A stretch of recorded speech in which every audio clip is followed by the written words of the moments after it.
So there are three major forces that are pushing the United States towards war with Iran.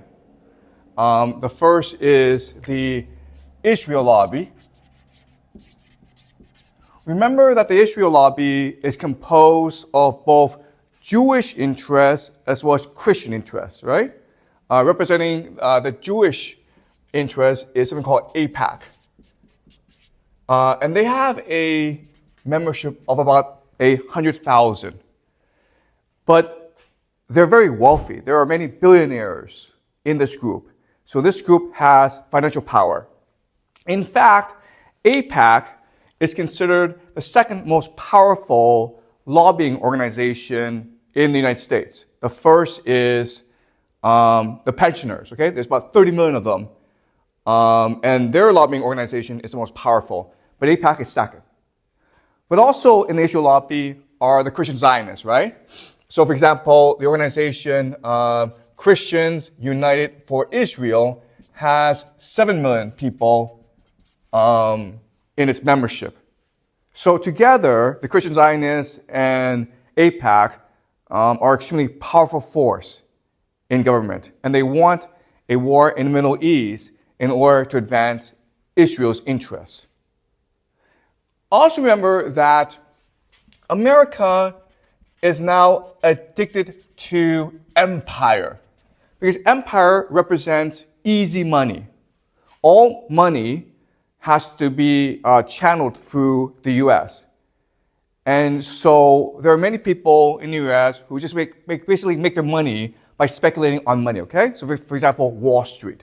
And that has made Wall Street extremely powerful right now in U.S. politics. And the third force is Saudi Arabia. Remember that in our discussion of Saudi Arabia, we learned that the major conflict in the Middle East is actually not between Israel and Iran, but between Saudi Arabia and Iran. For Israel, Iran is a security threat because it supports Hezbollah and Hamas. But for Saudi Arabia, Iran represents a threat to its very existence. Okay? So Saudi Arabia must resolve the Iran problem soon. Right? Now, how these three forces manifest themselves is through Trump. Okay? So basically, Trump is their champion. And privately, there's a man named Jared Kushner, who is Trump's son-in-law. He's married to Trump's favorite daughter, Ivanka Trump, okay? And Jared Kushner happens to be very good friends with both Benjamin Netanyahu, who is the leader of Israel, as well as Mohammed bin Salman, who is the leader of Saudi Arabia. Now, Jared Kushner's father, Charles Kushner, was a very prominent sponsor of AIPAC. In fact, when Benjamin Netanyahu comes to stay in the United States, he lives with the Kushner family. So one night, Benjamin Netanyahu had to stay in Jared Kushner's bedroom, and Jared Kushner had to sleep in the basement. Okay, that's how close they are. And Jared Kushner is friendly with MBS, the leader of Saudi Arabia, so friendly that when Jared Kushner started a private equity fund, Saudi Arabia invested $2 billion. Okay? So through Jared Kushner, these three forces are able to exert influence on Trump. As we also discussed, it's very likely that Trump will become president of the United States again in November, and he will pick Nikki Haley as his VP. And that means that Nikki Haley will be the one in the Trump White House pushing for war against Iran. As we discussed, Nikki Haley makes most of her money from the Israel lobby, okay? The anti-Iran lobby. We know from the first Trump administration that these forces are able to exert tremendous influence on Trump, okay? And the evidence is, one, Trump withdrew from the Iran nuclear deal that would have secured peace between the United States and Iran. Okay? Trump moved the United States Embassy from Tel Aviv to Jerusalem in Israel, which was a major, which caused major friction in the Middle East. Okay? We also know that Trump ignored the fact that MBS killed a journalist. Okay? So we also know that Trump has been very friendly with Saudi Arabia. We also know that Trump sponsored the Abraham Accords, which is trying to bring peace between Israel and other Arab countries and unite them against Iran. Okay? The last thing that Trump did, which is the most important, is that in January 2020, Trump ordered the assassination of General Qasem Soleimani, who is the leader of the who is the leader of the Iranian Revolutionary Guards. Okay? So from all this, we can suspect that in a second Trump term, war with Iran will be a major priority. Okay? So is this clear so far? All right. Now, we also discussed that, okay, even though there are these forces that want war with Iran, ultimately it is the U.S. military that must implement this war. And if the U.S. military refuses to go to war, then the war can't happen.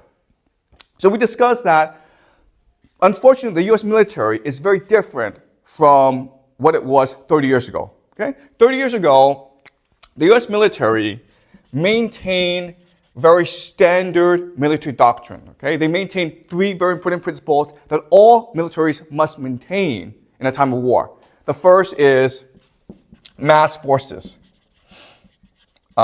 B is avoid encirclement, right?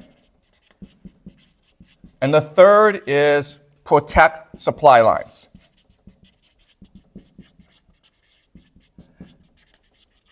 Now, the important idea is that when you fight a war like this, okay, which is traditional warfare, you must have the consent of the public, okay? Because it is the public that sends soldiers, that provides money, that gives you political support.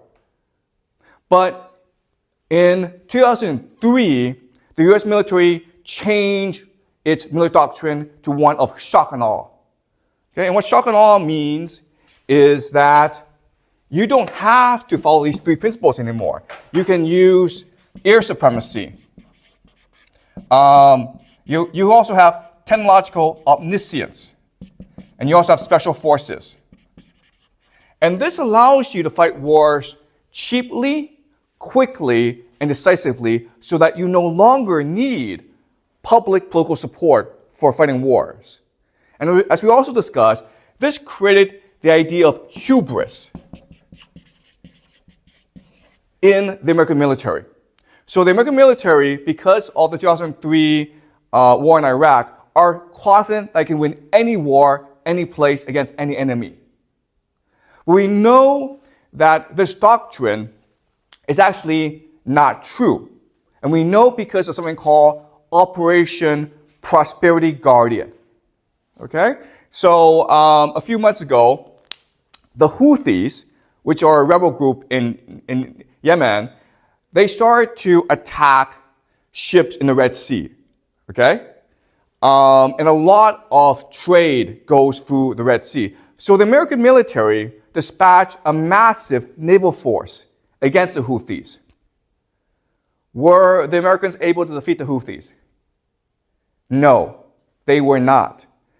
And so what are the Americans going to do about it? What can they do about the Houthis? What's the solution to this problem? You have these pirates, the Houthis, going around and attacking these ships, which is affecting international commerce. And that's why inflation is such a huge problem right now in the world.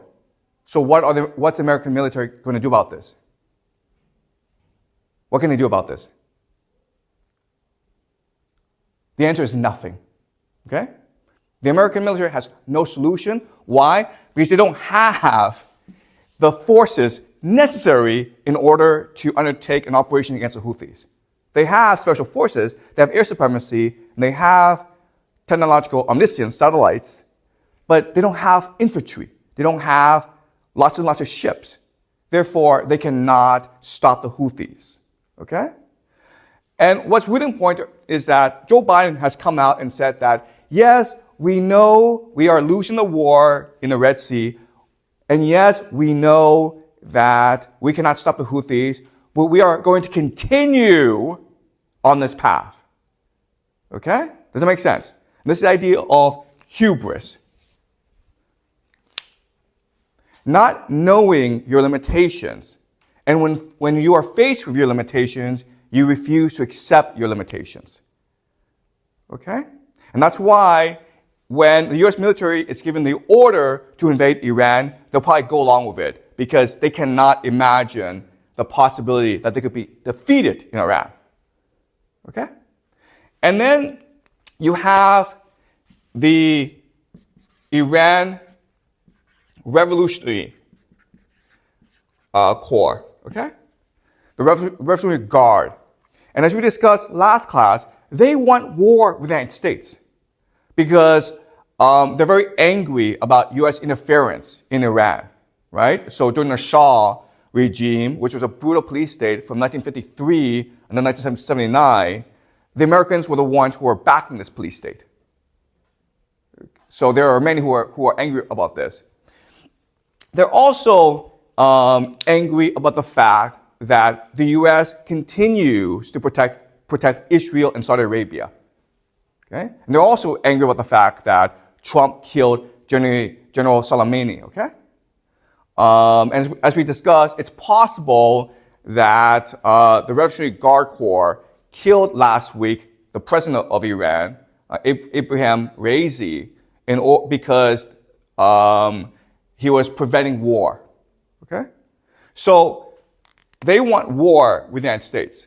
So you see the map, right? You see the logic of this, where there are powerful forces in the United States pushing the United States towards war. You have Trump, who has basically agreed in his first term to raise or increase escalation with Iran.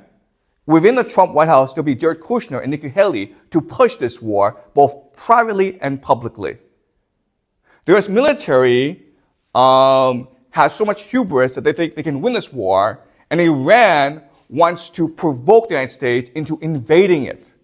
Okay? And the United States and Iran can have many, so Iran has many strategies in order to provoke the United States into war.